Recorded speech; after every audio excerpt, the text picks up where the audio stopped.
Cade Cunningham gave an opinion which obviously from the internet gives you a 50-50 hate-like scenario at this point. He was talking about that he preferred LeBron James over Michael Jordan in who's the greatest of all time. Now, let me tell all of you this. It's like, there to the 50% that hate him right now, shut up. Or there's the 4 letters, STFU. He's 19 years old. Cade Cunningham's 19 years old. All he's ever seen is LeBron. All his games. LeBron in his prime, to be honest. He didn't even see him in 2003 because he's born in 2002. Maybe 1 if he's going to be 20. He didn't see those early years even. He saw Bron in his prime. Of course it's going to be Bron. You know where you see Michael Jordan? Michael Jordan's last game was like, what, 03? You know where you see him? On those 3-minute clips all over the place on YouTube.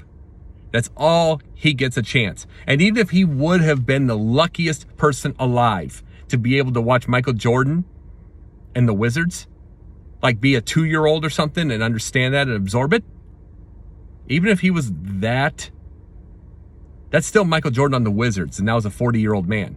Even if he was playing halfway decently and they never made any playoffs or anything like that.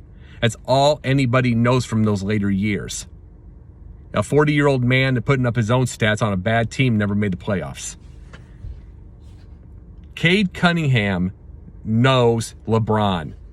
And in the time that he probably watched, it and stuff like that, he's seen all 4 rings. He saw 4 rings in that time. Maybe 3 if he's missed the first one, if he was too young to see the first. But he probably has seen all 4 rings in all that time, and probably in 7 championships. He's seen Bron at his very best.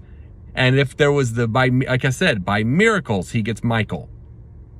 If by miracle he gets Michael at all, like at a 2-year-old, he gets Michael's worst.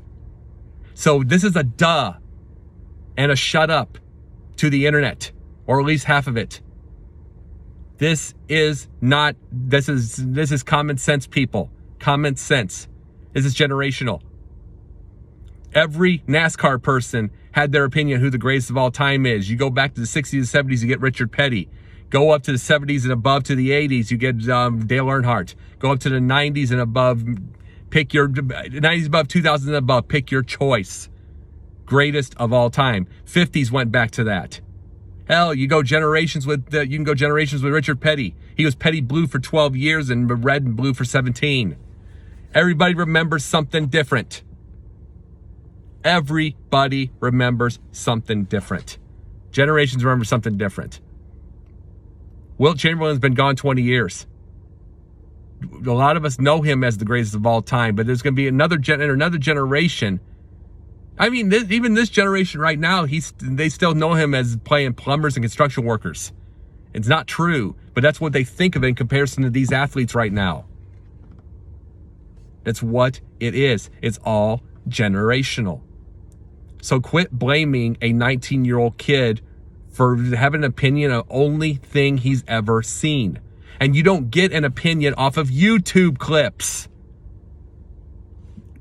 There are many full games of every player from the 70s above on YouTube.